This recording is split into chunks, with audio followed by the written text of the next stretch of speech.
I know the time's short, so I want to speak back. So Okay, speak back. my name is Von Lovejoy. I'm a father and a grandfather, but to have some professional credentials here, I was co-founder of Tree Utah, project director for 20 years, and the collective karma that I bring is I help plant 250,000 trees in the state, and I just really want to speak from my heart. There's a letter which I'm going to pass around. I'm not going to read this whole thing because there's many wonderful people speaking. I just want to say this. There are different opinions and different worldviews about what's happening on the planet right now. And let's just grant that no one of us is for sure how this is all going to play out. So what I would like to suggest is that we look at the scientific evidence, and the scientific evidence has some pretty dire consequences. And in order to avoid that, we would have to make some challenging changes, economic changes, that kind of thing. I'd like to refer to Pascal's wager, and I'll end with this. Pascal, back in the 1600s, said, well, the big question then is there a God? And if there's a God, then there's consequences to our actions. And he just noted that if there is a God and there's consequences, those consequences can be dire and long term. If there's not a God and you chose not to party and use up all your resources all at once, that would be a cost, but it wouldn't nearly be the cost if it turned out that there was a God. If we're damaging the planet, the consequences to that, to our children and grandchildren, are absolutely immense. So I'm just going to read the very last paragraph of this to you. I ask you from the very bottom of my heart to not only use your professional capacity to ensure environmentally acceptable activities, that's in your mission, guys, but to seriously reflect, and this is from Pope Francis' encyclical that was just released this month, but, quote, reflect on your accountability before those who will have to endure the dire consequences. Before you make this decision, whoever you are, please go home and look into the eyes of your children and your grandchildren, and ask yourself whether the continuing development of projects like this is really worth risking their future, whom we have all been entrusted with. Thank you for listening. Mr. Lovejoy, could you spell your name? Yes, I can. Actually, that's the name of the town. Beaughn. Lovejoy is just like it sounds, Lovejoy, one word. Thank you very much. I'm the Executive Director of Utah Physicians for Health and Environment. I want to thank the Utah Division of Oil and Gas and Mining for holding this hearing. UPHE is an organization of roughly 350 medical professionals in Utah with several hundred members in public and supporters. We're dedicated to protecting the health and well-being of the citizens of Utah by promoting science-based health education and interventions that result in progressive, measurable improvements to the environment.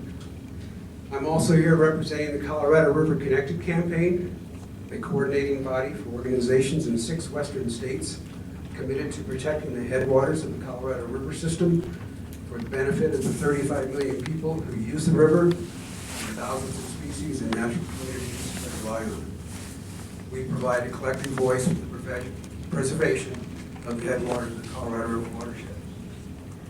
The organization is represented by the Colorado River Connected campaign. In addition to mine, include the Los Angeles Waterkeeper, Glen Canyon Institute, the Center for Biological Diversity, Living Rivers, the San Diego Coastkeeper, SaveColorado.org, the Sierra Club Utah Chapter, Utah Rivers Council, Waterkeeper Alliance, and Wild Utah Project. This particular project lies smack dab in the middle of the watershed of the Green River, which of course is the largest single tributary to the Colorado River, and hence is an integral part of the Colorado River watershed. This watershed provides water for multiple uses, including drinking water, for roughly 35 million people in the American Southwest. This water reaches the cities of Tucson, Phoenix, Las Vegas, Los Angeles, and San Diego, and many communities in between.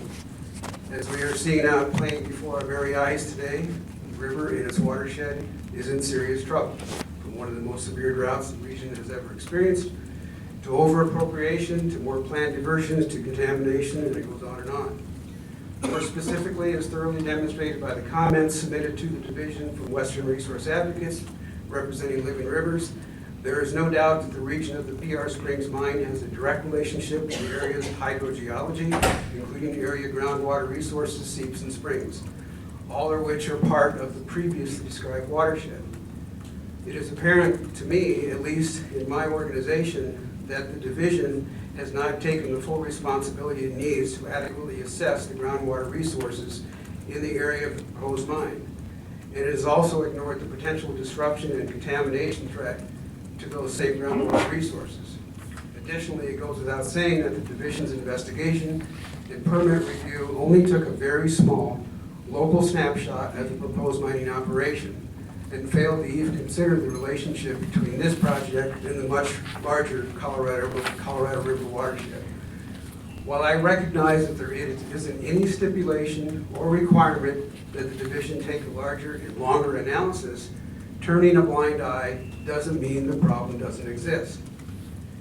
We are also extremely concerned about the issue of air quality, also which is pointed out in WRA's prepared comments.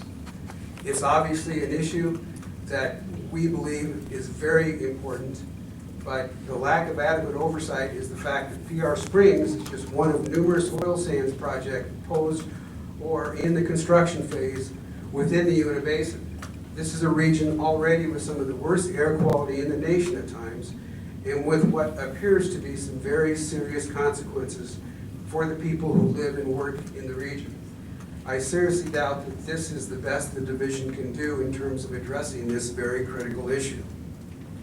So in light of these two very significant issues, water and air quality impacts, and the lack of adequate information gathering and analysis, UPHE and the organizations of the Colorado River Connected Campaign agree that this permit must be denied and deferred until the adequate and proper information has been submitted to the division. And one final comment, just based on my observation in this hearing this morning, when I hear the Division of Oil and Gas and Mining ask his staffers from the Division of Water Quality who's supposed to be in charge of, who has the authority to regulate the water issues and assess this potential impact. Here we are 8 years into this project. I think that's a question that should have been determined before the project started. Just saying. That's all I had to say. Thank you. Thank you.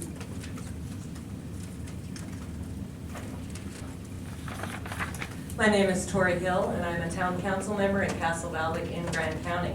I speak to you today from myself and for Grand County Council member Mary McGann, who could not be here, also our voters. Our last November election for county council were won across the board on the promise to get us out of the 7-county coalition, because the majority of people in Grand County do not want tar sands mining or a road through our county to get the tar sands to refining and market. Tar sands are the dirtiest oil on the planet with the greatest destruction. This mine sits above the Green River. It is the drinking water for millions of people in Utah, Arizona, Nevada, and California, to say nothing of our prolonged drought. The ecosystem that is living on the Tabapits has been called the Serengeti of the West, with beaver, elk, deer, running streams, and incredible wilderness. Please take a good look at the Canadian tar sands and ask yourself if this is truly something that is good for Utah, our country, or our planet. Do we really want to let a foreign company strip mine our Serengeti, pollute our air and water, and increase our chances of cancer and other diseases? They've ruined forever a huge part of Alberta, and now they want to destroy the Tabapits. They say they will use a new way of getting the oil out. But if it is such a good way, why haven't they used it in Canada? Why are you so eager for us to be the test subjects on this? Grand County is still cleaning up the mess from the uranium mines in the 50s. It is a toxic legacy that is going on and on. This will be a toxic legacy also. They say they will reclaim the land, but this is an impossible promise. You cannot reclaim a strip mine. We should not throw away the Tabaputs Plateau because for any price, please, please be good stewards and save this land for our future generations. Let our grandkids have a chance to hunt and fish and play in clean air and water and with abundant wildlife. We ask you now to act responsibly and not only deny this additional permit, but take back the ones that are already issued and say no to tar sands now and forever, please, and thank you.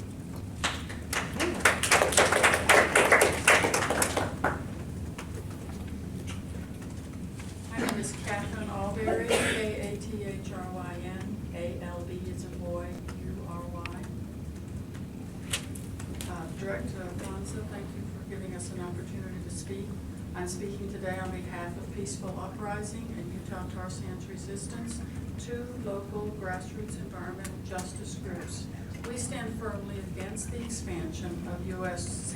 oil sands PR Springs open pit mine, and we believe it's unconscionable for the state to allow the mine to begin operations at all, further wreaking havoc on the very environment that we depend on. I think we've talked a lot about the water. I'll skip through that. I want to say something about the amount of precipitation there. We have maintained a vigil at this site for 5 months last year, and the vigil is carrying on again this year as soon as the snow is melted enough for us to be there. Our campers have spent days in their tents because of heavy, heavy rains. Anything that's being piled up is being washed below. Water flows downhill from the sky. It hits these piles. It goes somewhere. It's not staying up there on the top of this high ridge. This precipitation eventually washes the stuff into the Colorado watershed, and so it's affecting 40 million people downstream from this. Just disturbing the tar sands rock releases toxins into the atmosphere that don't belong there, and they're not healthy for the people that are either working or living in the area. Furthermore, the bitumen that U.S. Oil Sands hopes to extract from this mine will be hauled in trucks burning diesel to Salt Lake City to be refined over here, right in this neighborhood, further damaging our air quality and the Wasatch Front, which is already bad. We're already in a red zone, but yesterday and probably today too. I just want to close by challenging those of you that are making this decision and those of you with U.S. Oil Sands to go up there and take a look. This is a beautiful area. It is not a dry, sandy desert. It is a beautiful upland area. There are there's lots of wildlife there. Tori listed some for you. I've gone to bed in my sleeping bag listening to the turkeys gobbling in the trees and the coyotes howling. This area is used by a lot of different people for camping, for exploring, for hunting. It needs to be maintained as this. And I encourage you to take a look at this before you choose to destroy it. Thank you.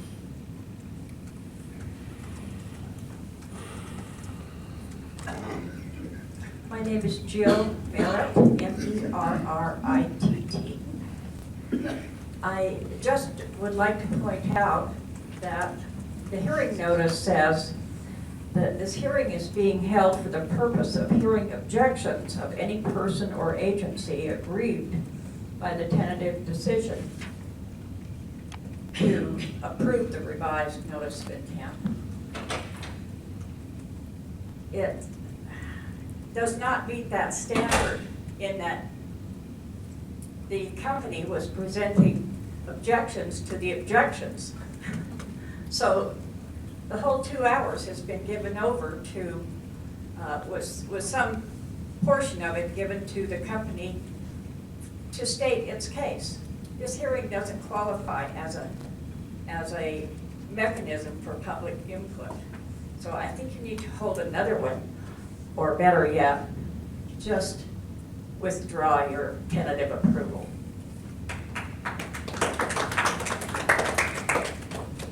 My name is Suzanne Stensis, Stensas. I speak as a private citizen. I'm a member of many of the groups that have been represented by Tim Wagner. I'm reminded of my mother's story of the little old lady in the vinegar bottle. She had all these wishes and she wished for too much, and she ended up back in the vinegar bottle. I don't know if you've ever heard that story, but it reminds me that this Canadian company, we are here today because maybe they were a little bit too greedy. They had a permit and they didn't have enough. They wanted more land. They wanted it bigger and better under the excuse that there would be less overburden. They could start to rehabilitate it sooner. Well, this opens a can of worms, and let us use this opportunity of their potential greed to pollute our atmosphere and our air and our refineries spilling out here and the transportation down the road and the Uinta Basin and all the wildlife. Let us use this as an excuse to say no. They opened the can of worms and they cannot put it back. Let us deny the permit totally. They came back for more. They should not get it. Yeah.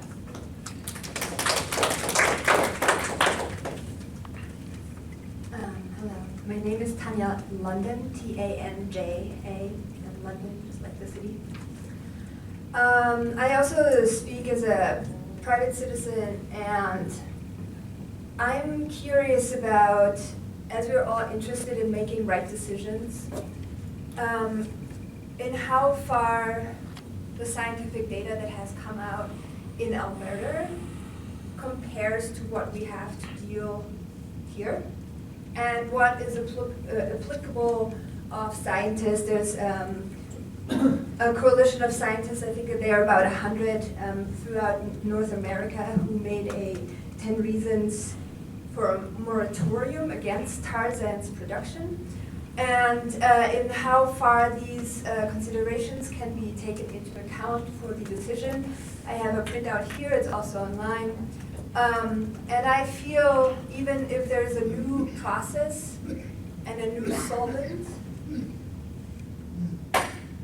where is the scientific proof that it's not doing the same thing than up at Alberta? That's my question.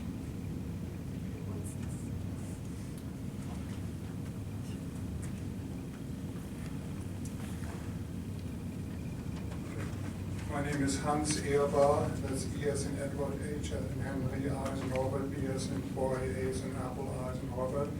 I am a professor of economics at the University of Utah. I'm emeritus as of tomorrow morning. And,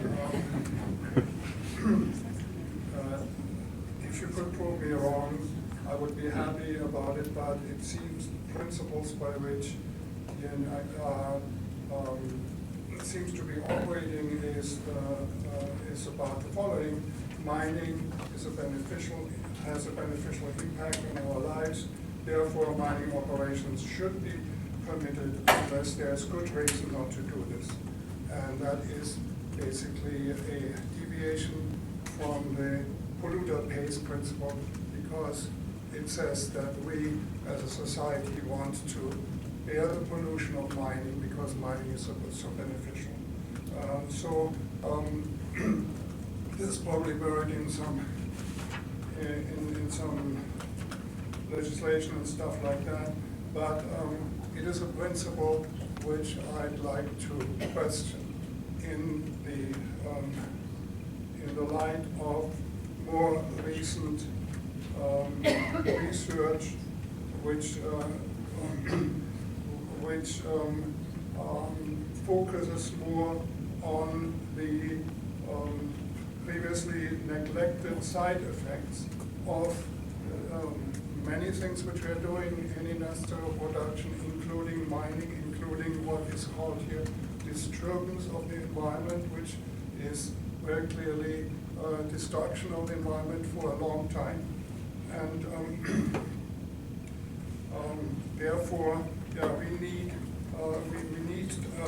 more strict adherence to the polluter pays principle, and also to the principle that a mining operation, someone who wants to conduct a mining operation, has the obligation to do everything they can to make sure that there is no pollution, or to measure how much pollution there is. So I was quite taken aback by the attorney of the company saying, how far do we have to go to dispose a connection? You have to go all the way to dispose of connection. If there is no evidence, then you have to embrace that evidence and take it into account, instead of saying, oh, we already have a permit from the Water Quality Department and we don't have to do the same. That is my comment.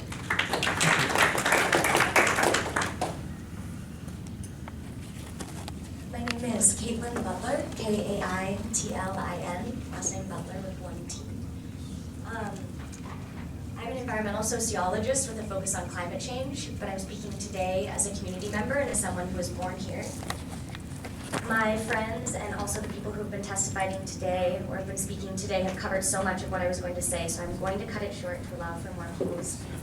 But I did want to touch back to what Hans had spoken about principles and about the scientific method for understanding whether an activity will be harmful or not, for whom and for how long. We're talking about a project area and about boundaries that we can see on this map, but we know that the impacts from these projects are not bounded in space and time in the same way. The facts around tar sands projects are incontrovertible. We have other sites that we can look at to see what the impacts are. What we have not yet had the opportunity to do is see how long these impacts will last. We do know that they destroy ecosystems. We do know that they use insufficient amounts of energy and water, hence the desire to use a new solvent, and to contribute to local and global heat-trapping greenhouse gas emissions, which in turn contribute to climate change. Like the water systems, the mine will impact the atmospheric properties that are not bounded by state borders. I'm not going to go into what we know about climate change, but I will say that we do know that most of the fossil fuel reserves need to be left in the ground if we are going to have any chance of limiting a 2 degrees warming, which we also know could have irrevocable damage on the people and the planet. But fossil fuel companies are understandably heavily invested in pumping this fossil fuel because it is tied to their profits. They can make the case for growing their profits and the case for short-term local jobs. But the cost-benefit analysis I'm interested in is the future generations who will not receive the economic benefit from this mine. They will not use the energy from this mine, but they will be liable for its cleanup. We know from other sites that the messy, costly case of tar sands and oil sands, that future generations are inheriting a land trust that includes a ruined landscape that cannot be restored, has not proven to be capable of being remediated. And in this way, the state is incurring a debt and passing it on to future generations. I ask here today who is representing the interests of future generations. I believe we have a responsibility to do so in the economic debates we have about our environment and the decisions we make about our economy.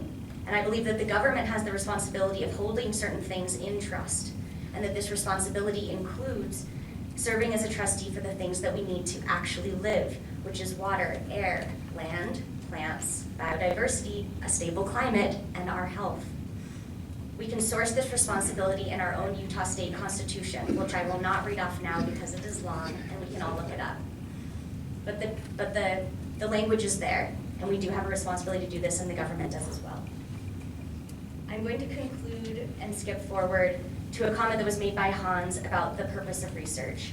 And in sociology, we use this term called free, prior, and informed consent. And we have to do it when we want to involve a human subject in our experiment. And that human subject has to know everything about the experiment before the experiment begins to make an informed decision about whether or not they will be part of that experiment. There are communities around the country and in other areas who are claiming this right as a community right. Right now, we do not have all of the information that we need as citizens and as a government to make an informed decision about the use of this new solvent and the impacts that this will have today and for longer time horizons that are not being included in the remediation claims being made by the mine.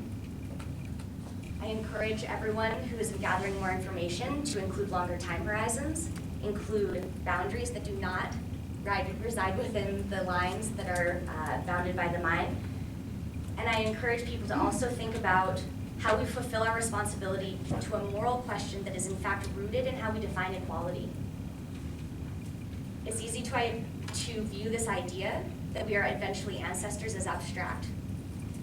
But when we think about it in terms of us passing on, we understand that and it resonates with us. We know what it means to drop a will, we know what it means to bequeath something to people that we care about, and we know what it means to understand and want to be remembered by the things that we've done in our life.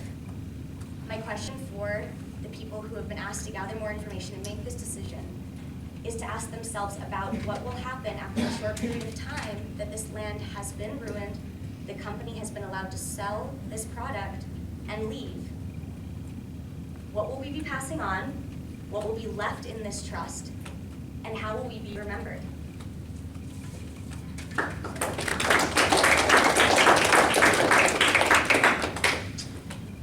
Tina Smith. TINASMITH. And private citizen from Park City.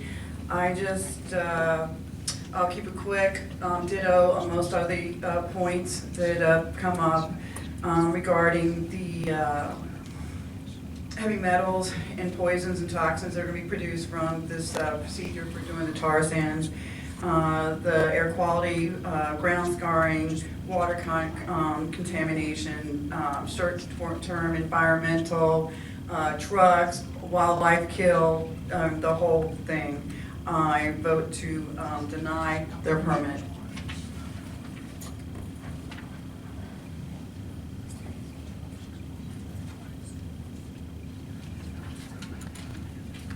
My name is Bob Brister, B-R-I-S-T-E-R. I'm a resident of Salt Lake City. I've been an advocate for public lands and wildlife protection for almost 20 years now. We talked we heard earlier in the session about water quality, and that's an extremely important issue, and I thank Living Rivers for carrying the ball on that. There are a lot of other issues involved as well. I have 3 quick questions maybe you could answer. Has there been any quantification of the greenhouse gas emissions from the mining, processing, transportation, and use of the product from this project?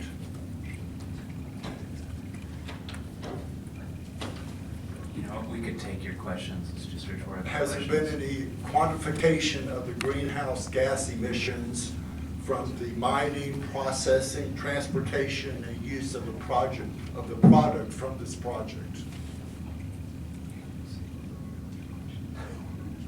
No, this isn't the time for us to do Q&A with you. I really don't want to go into this. I'm sure you don't. We'll just take your questions, they're part of our recorded material, and we'll take that into account as part of our review. Okay. The second question would be, what about wildlife habitat and wildlife corridors? The Tamalpais Plateau is an extremely important wildlife habitat area. If we are to get wolves back into Utah, one logical way for them to come here is to come here from Colorado, follow the Book Cliffs going west, and they're on the Tamalpais Plateau. Has there been consideration of wildlife habitat? Third question would be air pollution from the refining of these projects. Has there been any quantification of that? What is the impact on public health? Do the decision makers care about that? There's something called the precautionary principle. We heard about the polluter pays principle, which is very important. There's also the precautionary principle, which means you don't move forward on something or a project unless you know that it's safe and it's good. Don't gamble with our health, don't gamble with the planet's health. Please take these considerations into account. Thank you for the public who's shown up here. Thank you to the non-governmental organizations who've been fighting this. Our public health depends on it, our planetary health depends on it.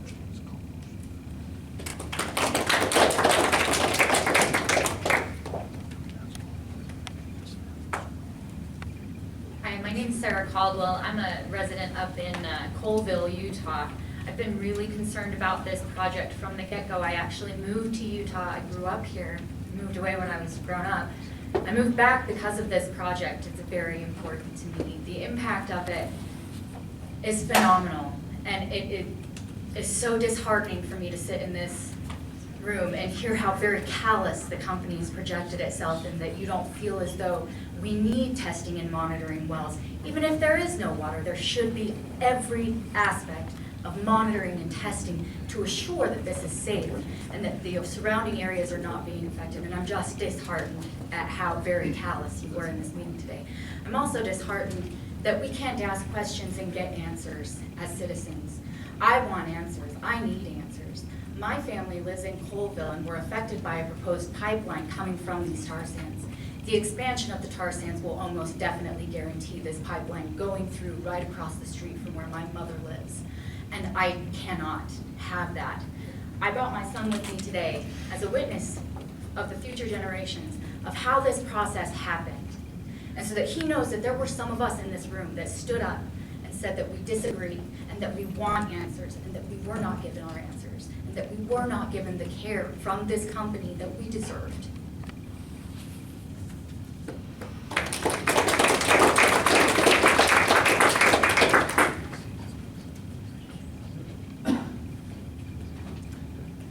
Hello.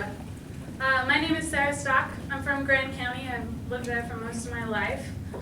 And I also represent the Rising Tide Network, which is a grassroots movement to confront the root causes of climate change. Dear Department of Oil, Gas, and Mining, how difficult it must be for you these days to have your jobs. You sit on a board designed to regulate an inherently toxic and destructive sector of society, which you acknowledge. Your job is to put people's lives, health, hunting grounds, and homes on one side of a balancing scale and corporate profits on the other. You must often ask yourselves, how much can we get away with before people stop us, before the human cost is so high? Well, I'll tell you, the cost of tar sands, any tar sands mining, is too high. As a global society, we are forced to tackle the giant problem of climate change. High carbon fuels will be the first to go, and we're already seeing this. We are all a part of a strong, growing, diverse movement fighting for justice, equality, and a living planet that spans the globe. Our tactics are many. We fight locally using county governments and direct action. We fight on the state level with lawsuits aimed at enforcing already existing regulations. We fight on a national level by coordinating and communicating so that folks all over the country can take action where it's relevant. Look at the massive public demonstrations recently and costly direct actions happening across the country. Seattle export terminals, Texas pipelines, the Tavaputs Plateau, this very mine, Michigan, California, and beyond, all targeting infrastructure for tar sands development. It's obvious that you should listen to the sound logic and science presented here today. But if that can't break through your blind mission to develop dirty energy at any cost, I'm hoping that my blunt honesty might. This is an ethical battle, and you are going to lose. You will lose if your agenda is to stubbornly hold on to the promise of oil, shale, tar sands, and dirty energy. Will you be the people who allow this unacceptable damage to people's health and the climate to continue unchecked? Or will you be the people to step up to the challenge and help us transition our society to one that doesn't place corporate profits for a few over the needs of all people on this planet? It starts here with this mine expansion permit and it continues every day for the rest of your life. Change with us.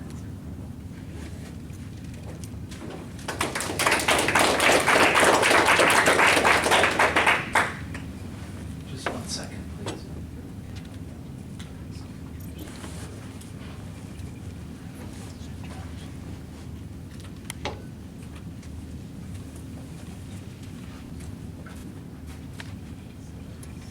Okay, go ahead.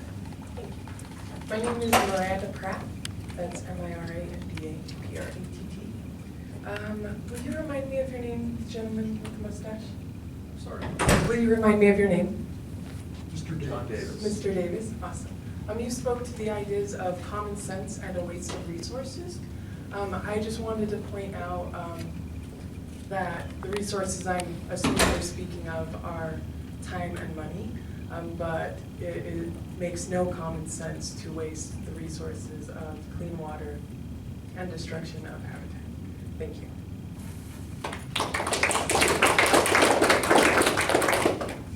Hi, I'm Allison Jones, Director of Wild Utah Project. That's A-L-L-I-S-O-N Jones. Our scientists and biologists conduct research and assemble scientific data to be used to try to positively affect public land and wildlife management in Utah.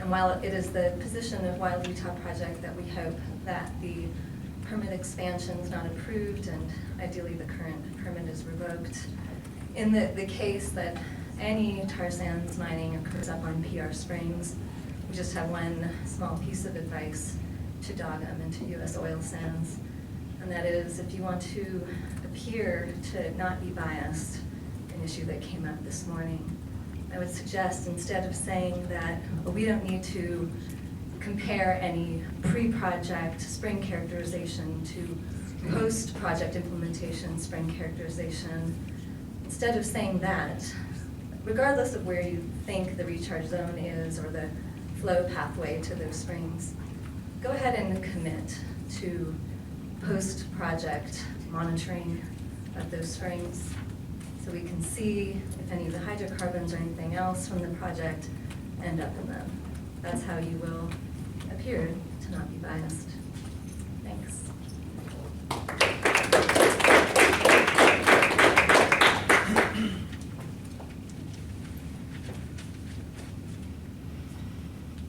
My name is Tom Faddis.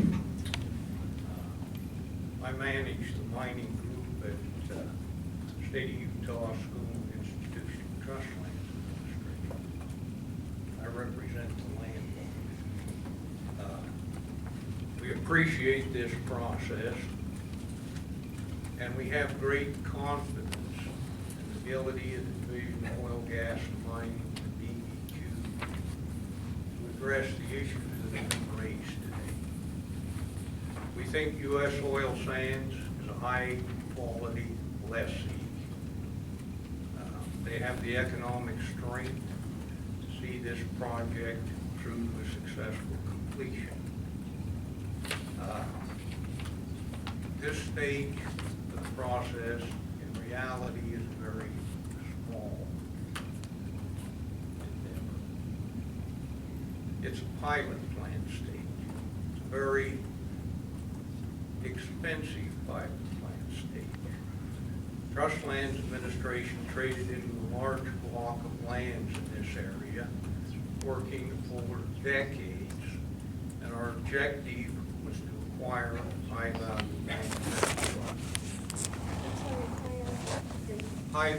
mineral properties. It's our job to make money for our beneficiaries. We trust the Division of Oil, Gas, and Mining to do their job. We trust DEQ. We'd ask for all your support and your continued comments in helping reach a successful conclusion in this endeavor. These are problems to be solved. Thank you. My name is Sean Porter. It's S-E-A-N-P-O-R-T-E-R. I am an intern with Peaceful Uprising as well as civically engaged student at Salt Lake Community College. major, I'm going into ecology, but for now I just speak as a concerned citizen. I have no doubt that you have the economic backing to complete the project. All due respect, Tom, I believe that you are the minority, because for every face here you see of concerned citizens represents hundreds of people that couldn't make it here today. And our voices will get louder, and our crowds will get bigger, until you realize the majority of the people here and not here are against this forever. That's all I have to